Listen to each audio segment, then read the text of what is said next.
Hi folks, sorry about the slight delay. Just had a few technical issues here at this end. So yeah, great to see those of you on here live that can get on it. For those of you who can't make it live, I will be putting the video in YouTube for you guys to see, and I will also be uploading it to the Facebook group. Any questions, pop them in the chat that is just down here on my system, and I will pick them up. Alternatively, put a comment on Facebook or drop me an email. So, with me one moment. Sorry, excuse me. So throughout September, we've been looking at new customers. So we started on the 28th of August with tailoring your services and your contracts and how that's really important. Then we looked at your ideal customers. Who are they? Where can you find them? What do they do? Then we looked at credit checks and how expensive they are or how cheap they are. We moved on to Companies House, but Companies House Beta and what information you can find out about Companies House and what information you can find on a new potential client of Companies House. And then later on today, I'm actually going to post a guest blog from one of our members, Karen Hyde, explaining why she interviews her new customers. So, why do you need new customers? New customers, you need them for growth. But you can get too many customers. If you don't have enough customers, you're less likely to be happy. You're less likely to get consistent cash flow. But you do have to bear in mind, it's your cash flow versus your time. So you need to make sure that you're finding the right new customers. So who are your ideal customers? What is it that makes them ideal? And where do you find them? In the blog that I put out on September the 6th, I actually made a comment in there about being yourself. If you be yourself, be nice, you earn trust. You can find new customers anywhere, and everywhere. One of the people in the college even managed to find a new customer at the dentist because anywhere where you share information. I've also recently just left some cards at a local sandwich shop that I go into once a week.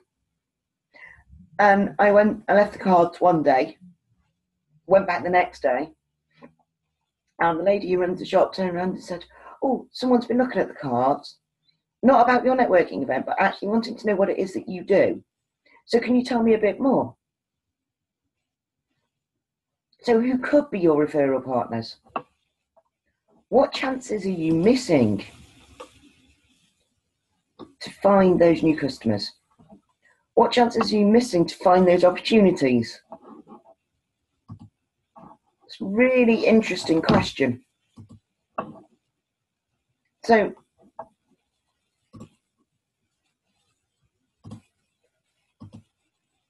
what are you missing?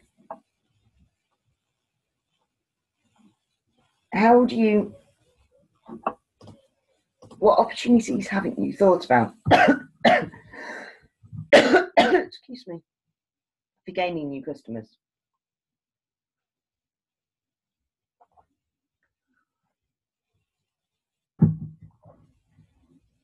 and for finding those ideal customers. So,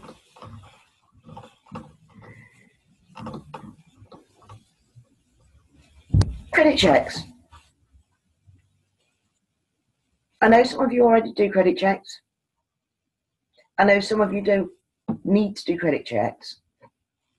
But if you're taking on a new credit client, I really highly recommend that you do some credit checks.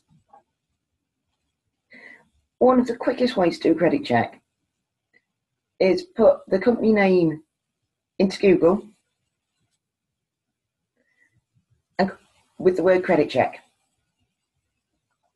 But also do an internet search. Look at their website. It's free, but it can give you loads of information about them. If they're a limited company, go and check them out on Companies House. If it's a new business, a startup business, definitely think about getting money up front, time reservation fee. You can go to the registry trust and search and see whether they've got CCJs or other court records. And the registry trust operates what's called the Register of Judgments, Orders and Fines for England and Wales. And there is a similar one for Scotland, Republic of Ireland, Northern Ireland, Isle of Man and Jersey, but it's a different site. So you can use that to see if they've had any problems in the past. You can ask for a bank reference, but it does cost money. It is only the bank's opinion though. So do make sure that you don't just go off the bank reference. If you really want to, then go and get a full credit report. If you're not sure where to go, drop me a note and I'll send you back some links. I can also send you some people that I use when I want credit checks. And they do them as one-offs. So if you do want to know where to go to get credit checks, then do let me know and I'll send you that information. But always, before you send a proposal to a new client, make sure you've checked them out first, because you will amend your terms and your conditions that you send them, your contract, depending on what that research tells you. So always make sure that you've checked them out first. So we've covered off why do you do a credit check, who to use, how much they cost. The one thing I haven't touched on yet is interpreting credit checks. Now, it depends on which check you do. And for me, the best place to go is Companies House and the Register Trust. They're the two main ones that I use. Bear with me one moment, I'm going to sneeze. So, yes, the Registry Trust and Companies House. The Registry Trust is quite self-explanatory. Go onto the website, put the company name in, see what it returns. Companies House. I'm going to look at that in a little bit more detail now. Because Companies House has masses of information on limited companies. And if you go to beta.companieshouse.gov.uk, you can find so much more information for free. So the first thing you check is check that the company number's right. And then make sure that the company name is right. So, and then you can see how long they've been trading, what the nature of the business is, if there's been any previous company names, what they are, and when their accounts are due. thing to check for here is that the business is active. Also, make sure that you check the directors' names and make sure it's one of the directors that you're talking to. If not, schedule a call with the director to make sure that they're aware that you're going to be doing business with them. Is it financially stable?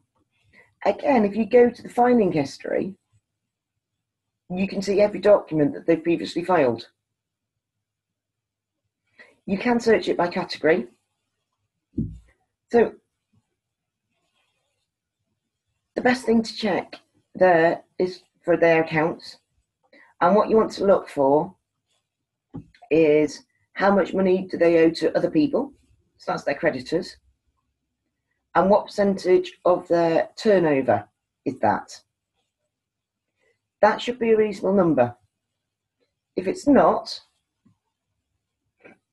then make sure that you change your terms to reflect the fact that they don't pay people promptly.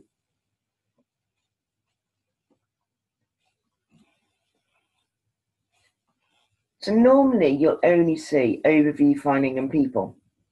However, if they have any charges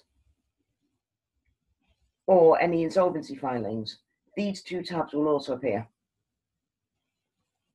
So make sure when you log on to Companies House, if charges or insolvency are there, read those, find out what the charges are. Have a look on the insolvencies tab to find out when the insolvency has been filed for.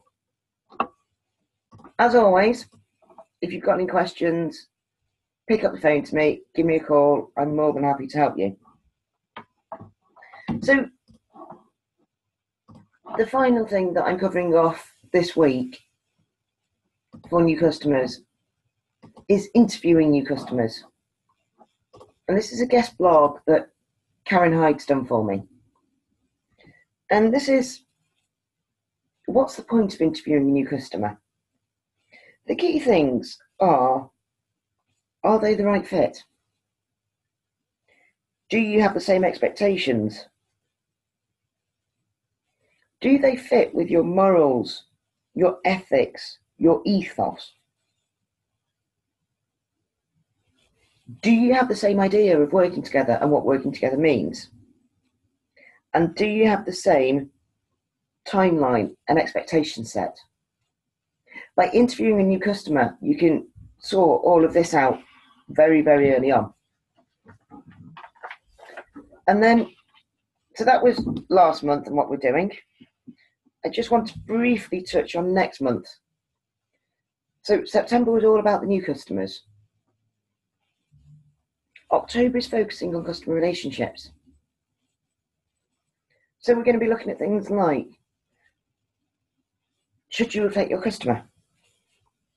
How do you communicate with your customer? How do you stay in contact with your customer? And what CRMs are out there? How can they help you? I'm just starting to use a new CRM system called Sales Radar. I need to get a much better understanding of it. And then hopefully what I'll do in the webinar next month is I'll take you through my Sales Radar. I'll take you through how I'm using my CRM system and using it to stay in contact with people. So we're at 18 minutes. You know I try and keep these down to 20. I'm going to open the floor up for questions now.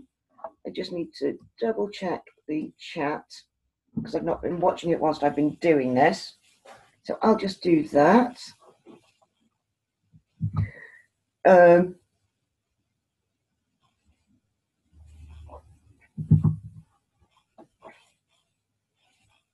Yeah, the first questions come up. And yeah, absolutely. I will put links in. So let me make a note of this.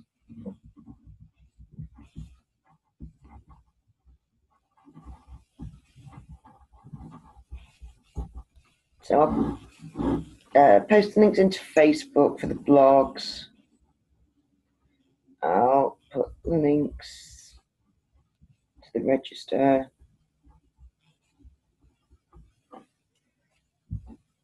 Are there any other links people want?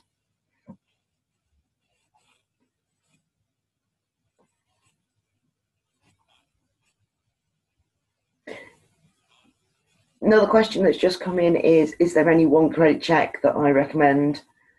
The answer to that is no, because it depends on you. It depends on what information you want to get, what information you find given to you in a friendly format.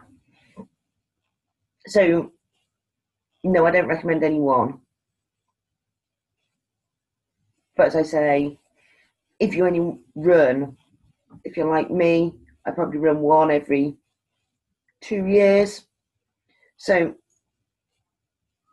I go through a guy called Jeff Davis, who is a credit controller based down near Taunton, and he has an annual subscription for them.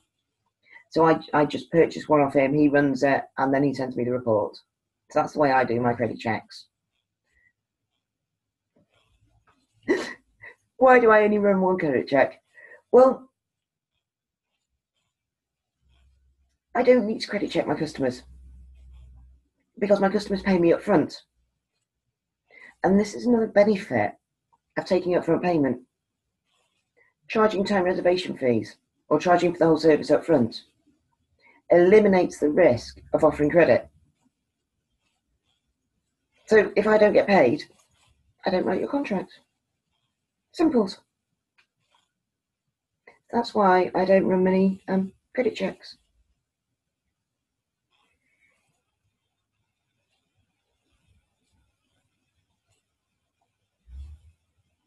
Are there any more questions?